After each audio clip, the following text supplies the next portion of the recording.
ሰላም ሰላም ሰላም ውዶቼ እንዴት ናችሁ? ሰላም ናችሁ ወይ? እግዚአብሔር ይመስገን። በያላችሁበት ሰዓት አቆጣጠር ሰላማችሁ ብዝት ይበድልኝ። እንዴት ናችሁ? እኔ በጣም ደህና ነኝ፣ እግዚአብሔር ይመስገን።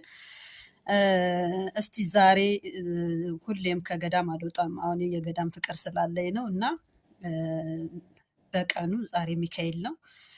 ስለ አጀና ሚካኤል ልንገራችሁ። የማታውቁ ሰዎች የምታውቁት ታውቁታላችሁ፣ የማታውቁት ግን ያው ለእናንተ ነው፣ ለማታውቁት ሰዎች ነው የምናገረው እና የምታውቁት ሰብስክራይብ አድርጉልኝ። ያው እናንተን የማይጎዳ እኔን የሚጠቅም ከሆነ እኔን ሰብስክራይብ እያደረጋችሁ ብታግዙኝ የማታውቁትን እነግራችኋለሁ፣ የምታውቁትን ደግሞ ለሌሎች እያስተላለፋችሁ ያው ሁሉም እንዲያውቀው ይሆናል ማለት ነው እና ላይክ፣ ሼር፣ ሰብስክራይብ እያደረጋችሁ ቻናሌን አሳድጉልኝ እና አጀና ሚካኤል ያው ጻድቃኔ ማርያም ይገኛል።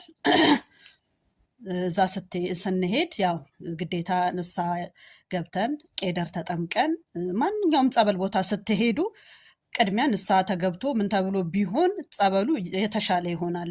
ለፈውስም ለምንም ትቀርባላችሁ እና ቄደር ተጠምቀን ምን ብለን ሄድን፣ አጀና ሚካኤል ሄድን።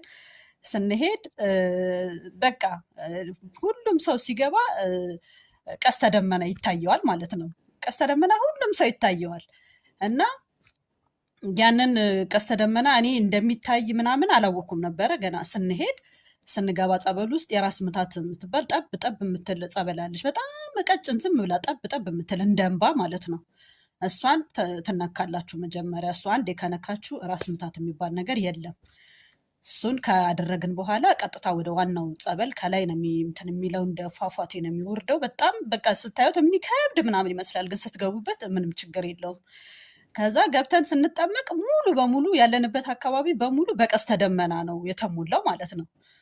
ከዛ በጣም ደስ ይላል። ልክ እንዲህ ውጥት ስንል ቀስተ ደመናው የለም። ተመልሰን ወደ ጸበሉ ስንገባ አለ።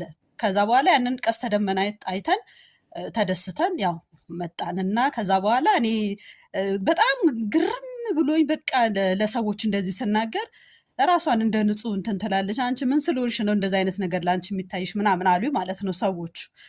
ከዛ እንደዛ ያሉኝ ሰዎች እኔን ሄደው እዛ ቦታ ላይ ሲጠመቁ እንደዛው እና ቦታው የቀስተ ደመና የሚታየው ለምንድን ነው ምንድን ነው ብለን ስንጠይቃቸው አባቶችን የምረት እንትን ነው ምረት ሲያደርግላችሁ ነው ሚካኤል ምናምን ያሉን እና ያላያችሁት ይዩት። በቃ የሆነ የተለየ ስሜት አለው። በጣም ደስ ይላል እና እኔ ቦታው በጣም ነው የምወደው። በጣም በቃ ብዙም አይርቅም። አሁን በፊት እኛ እንደውም በእግራችን ነበር የምንሄደው። አሁን ባጃጅ ገብቷል።